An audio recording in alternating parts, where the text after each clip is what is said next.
So, like I said, somehow controversially, you've been a proponent of peace on Twitter, on X. Yeah. So let me ask you about the wars going on today and to see what the path to peace could be. How do you hope the current war in Israel and Gaza comes to an end? What path do you see that can minimize human suffering in the long term in that part of the world? Well, I think that that part of the world is definitely like if you look up there is no easy answer in the dictionary. It'll be that like the picture of the Middle East, in Israel especially. So there is no easy answer. Or what my this is strictly my opinion of is that the goal of Hamas was to provoke an overreaction from Israel.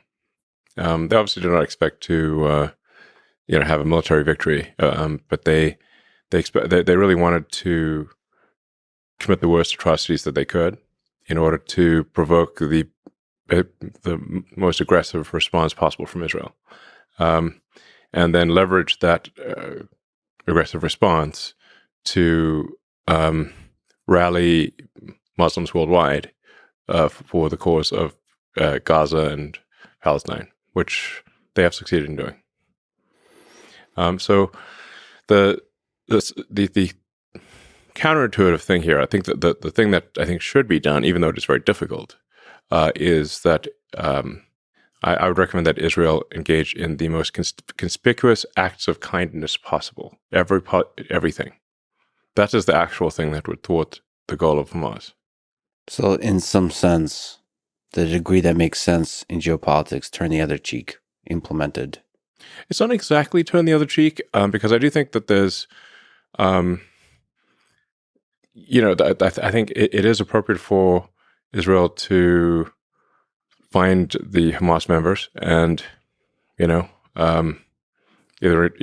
kill them or incarcerate them. That's something has to be done because they're just going to keep coming otherwise. But in addition to that, they need to do whatever they can. There's some talk of establishing, for example, a mobile hospital. I'd recommend doing that.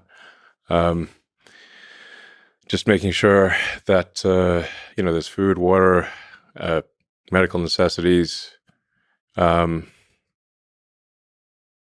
just be over the top about it and be very transparent, so that people can't claim it's a trick. Like just put a webcam on the thing, all 24/7. Deploy acts of kindness. Yeah, conspicuous acts of kindness that are unequivocal, meaning they can't be somehow, because Hamas will then their response will be, "Oh, it's a trick." Mm-hmm. Therefore, you have to counter how is not a trick. This ultimately fights the broader force of hatred in the region. Yes, and I'm not sure who said it. It's an apocryphal saying, but an eye for an eye makes everyone blind.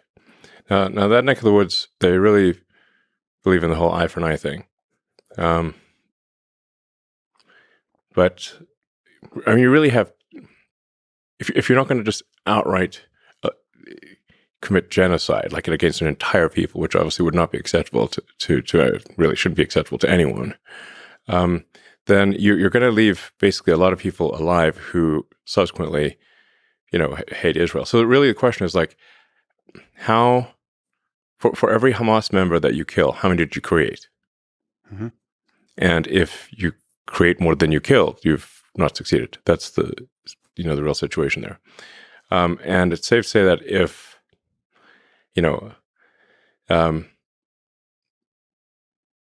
if you kill somebody's child in Gaza, you've made at least a few Hamas members who will die just to kill an Israeli. That's the situation. So, but I mean, this is one of the most contentious subjects one could possibly discuss. But I think if the goal ultimately is some sort of long-term peace, one has to look at this from the standpoint of, over time, are there more or fewer terrorists being created? Let me just linger on war. Yeah. Well, war, it's safe to say wars always existed and always will exist. always will exist. Always has existed, and always will exist. I hope not. You think it always will? There will always be war. It's a question of just how much war, and there's this sort of the scope and scale of war, but to imagine that there would not be any war in the future, I think would be a very unlikely outcome. Yeah, you talked about the culture series. There's war even there. Yes, there's a giant war. The first book starts off with a gigantic galactic war where trillions die. Trillions. But it still nevertheless protects these pockets of flourishing. Somehow you can have galactic war and still have pockets of flourishing. Yeah, I mean, it's. I guess if we are able to one day expand to, fill the galaxy or whatever, there will be a galactic war at some point. The scale. I mean, the scale of war has been increasing. It's like a race between the scale of suffering and the scale of flourishing. Yes. A lot of people seem to be using this tragedy to beat the drums of war and feed the military-industrial complex. Do you worry about this? The people who are rooting for escalation, and how can it be stopped? One of the things that does concern me is that there are very few people alive today who actually viscerally understand the horrors of war, at least in the U.S. I mean, obviously there are people on the front lines in Ukraine and Russia who understand just how terrible war is. But how many people in the West understand it?